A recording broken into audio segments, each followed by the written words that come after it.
बिस्मिल्लाहिर्रहमानिर्रहीम। मोहतरम नाजरीन, अस्सलाम वालेकुम। हजूर गौस पाक रहमतुल्लाह अलैह की करामात का हाल मोतियों की लड़ी जैसा है कि जब टूटती है तो एक के बाद एक मोती गिरते चले जाते हैं। आप रहमतुल्लाह अलैह की करामात अदाद शुमार से बाहर है। हजूर गौस पाक शहनशाह बगदाद हज़रत शेख अब्दुल कादिर जेलानी रहमतुल्लाह अलैह की खिदमत में एक खातून ये कहकर अपना बेटा छोड़ गई कि ये आपसे बहुत मोहब्बत करता है, इसकी तरबियत फरमा दीजिए। आपने उसे कबूल फरमा कर इबादत पर लगा दिया। एक दिन उसकी वालदा आई तो देखा कि इसका बेटा भूख और शब बेदारी के सबब बहुत कमज़ोर हो गया है और जौ शरीफ की रोटी खा रहा है। जब हजूर गौस पाक रहमतुल्लाह अलैह की खिदमत में हाजिर हुई तो देखा आपके सामने एक बर्तन में मुर्गी की हड्डियां रखी हैं, जिसे हजूर गौस पाक रहमतुल्लाह अलैह ने तनावुल फरमाया था।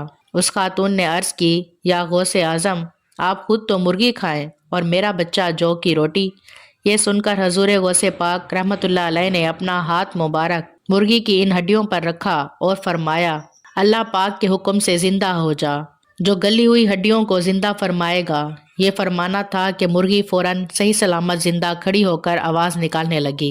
हजूर गौसे पाक रहमतुल्लाह अलैह ने फरमाया, जब तेरा बेटा इस दर्जे तक पहुंच जाएगा तो जो चाहेगा खाएगा। शेख अब्बुल अब्बास अहमद करशी रहमतुल्लाह अलैह फरमाते हैं कि एक बार बगदाद शरीफ में कहत था, मैंने अपने फाके और कसरत अयाल का बारगाह गौसियत में जिक्र किया तो हज़रत शेख अब्दुल कादिर जलानी रहमतुल्लाह अलैह ने मेरे लिए एक पैमाना गंदम का निकाला। मुझसे फरमाया कि इसको एक बोरी में डालकर उसका मुंह बंद कर दो और एक तरफ से खोल कर निकाल कर पीस कर खाते रहना, लेकिन उसके मुंह को हरगिज ना खोलना। शेख अबुल अब्बास रहमतुल्लाह अलैह फरमाते हैं कि हम उस बोरी से 5 साल तक गंदम निकाल निकाल कर खाते रहे।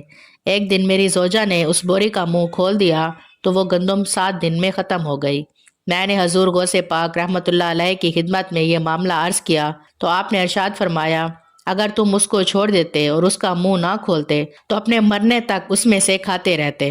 वो और हैं जिनको कहिए मोहताज, वो और हैं जिनको कहिए मोहताज, हम तो हैं गदाए गौसे आज़म, जो दम में गनी करे गदा को, वो क्या है अताए गौसे आज़म। हज़रत अबुल अब्बास खिज़र रहमतुल्लाह अलैह बयान करते हैं कि एक रात हम बगदाद शरीफ में हजूर गौसे आज़म दस्तगीर शेख अब्दुल कादिर जलानी रहमतुल्लाह अलैह के मदरसे में थे। एक खलीफा आप रहमतुल्लाह अलैह की खिदमत सरापाए अज़मत में हाजिर हुआ और सलाम के बाद नसीहतें तलब करते हुए 10 थैलियाँ रुपयों की पेश की। इन थैलियों को उसके खादिम उठाए हुए थे। आपने फरमाया, मुझे इन थैलियों की ज़रूरत नहीं, मगर खलीफा ने वापस लेने से इनकार किया और कबूल करने के लिए इसरार किया। आपने एक थैली अपने सीधे हाथ में ली और दूसरी दूसरे हाथ में, और दोनों को दबा कर निचोड़ा तो इनमें से खून बहने लगा। फिर आपने उस खलीफा से फरमाया, क्या तू अल्लाह पाक से हया नहीं करता कि लोगों का खून लेकर मेरे पास आया है। ये सुनकर वो बेहोश हो गया। अल्लाह वालों को दुनियावी माल और दौलत की ख्वाहिश नहीं होती।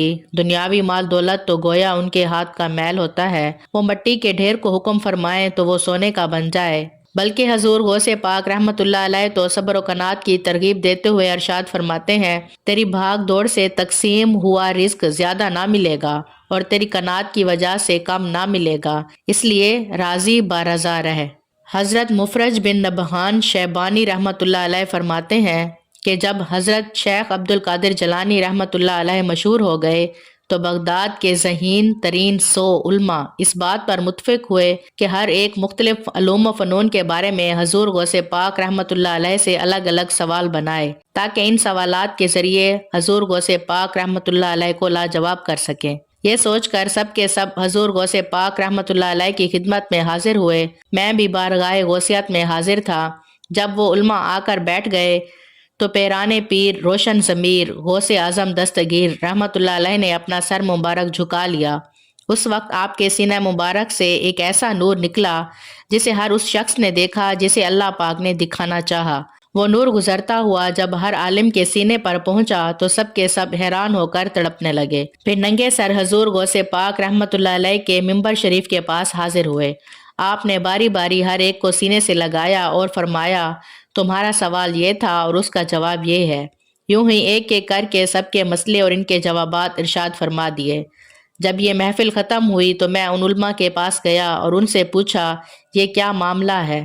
تو انہوں نے کہا حضور غوث پاک رحمۃ اللہ علیہ کو آزمانے کا نقصان بیان کرتے ہوئے بتایا کہ جب ہم وہاں آ کر بیٹھے تو ایک دم سب کچھ ایسے بھول گئے جیسے ہمیں کچھ نہیں آتا، مگر جب حضور غوث پاک رحمۃ اللہ علیہ نے ہمیں اپنے سینے مبارک سے لگایا تو ہم میں سے ہر ایک کا علم واپس آ گیا۔ اور اس سے بھی زیادہ حیرت دلانے والی بات یہ ہے کہ حضور غوث پاک رحمۃ اللہ علیہ نے ہمارے سوالات کے وہ جوابات ارشاد فرمائے جو پہلے ہمارے علم میں نہ تھے۔ فقیہوں کے دلوں سے دھو دیا ان کے سوالوں کو، فقیہوں کے دلوں سے دھو دیا ان کے سوالوں کو، دلوں پر ہے بنی آدم کے قبضہ غوث اعظم کا۔ دل کی بات جاننے والے کو روشن ضمیر کہتے ہیں، اور ہمارے پیارے غوث پاک اللہ پاک کی عطا سے دلوں کی بات جان لیتے تھے۔ آپ ہیں پیروں کے پیر اور آپ ہیں روشن ضمیر، آپ شاہ عتقیہ یا غوث اعظم دستگیر۔ شیخ ابو زکریا یحییٰ بن ابی نصر صحراوی رحمۃ اللہ علیہ کے والد فرماتے ہیں میں نے ایک عمل کے ذریعے جنات کو بلایا تو انہوں نے کچھ زیادہ دیر کر دی، پھر وہ میرے پاس آئے اور کہنے لگے جب شیخ سید عبد القادر جیلانی قطب ربانی رحمۃ اللہ علیہ بیان فرما رہے ہوں تو اس وقت ہمیں بلانے کی کوشش نہ کیا کرو۔ میں نے کہا وہ کیوں؟ انہوں نے جواب دیا ہم حضور غوث اعظم رحمۃ اللہ علیہ کی مجلس میں حاضر ہوتے ہیں۔ میں نے کہا تم بھی ان کی مجلس میں جاتے ہو؟ انہوں نے کہا ہاں، ہم مردوں میں کثیر تعداد میں ہوتے ہیں، ہمارے بہت سے گروہ ہیں جنہوں نے اسلام قبول کیا ہے، ان سب نے حضور غوث پاک رحمۃ اللہ علیہ کے ہاتھ پر توبہ کی ہے۔ تھر تھراتے ہیں شاہا سبھی جنات تیرے نام سے، تھر تھراتے ہیں شاہا سبھی جنات تیرے نام سے، ہے تیرا وہ دبدبا یا غوث اعظم دستگیر۔